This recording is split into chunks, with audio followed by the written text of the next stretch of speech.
we're going to discuss yet another interesting book. I'll give clues to you. Maybe try to find out what book I'm going to talk about. This book is mainly very useful for all quality professional, mainly for quality management system team, total quality management system. This book covers the entire detail about the standard requirement. This book also talks about as an auditor, what are the things you need to know. And it also talks about as an auditee, what auditor will ask the questions and how I can answer that question. And this book also talks about which are the other documents you need to prepare and all that, right? If you have guessed it, the book name called ISO 9001 2015, you are absolutely correct. And this is a book we are going to talk about it. Wonderful book it is, ISO 9001 2015.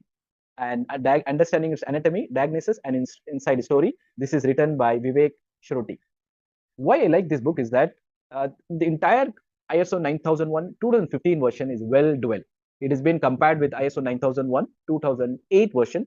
And although you might say that ISO 9000 2026 has come in the market, but still, in order to know the previous version and all that, this is a go-to book for all the quality professionals. And this book, what it offers is that it offers various chapters. First of all, one is that historical background about ISO. Here it talks about there are several 5 stages, right? Before revolution, and during that industry revolution, after industry revolution, and then you have you have the concept called World War came in, and then after World War, modern era came, right? All of that with all the quality grew well developed. And right after that, it goes to a concept called general concept, which you need to know, for example, turtle diagram, process capability, what it is, what is meant by flow chart, and all that has been well covered. And after that, so before knowing the standard, you need to know the foundation of the standard, right? So it has given here what is the foundation, for example, process capability and risk-based thinking. These two are well covered. And then furthermore, requirement here, what the requirement is start.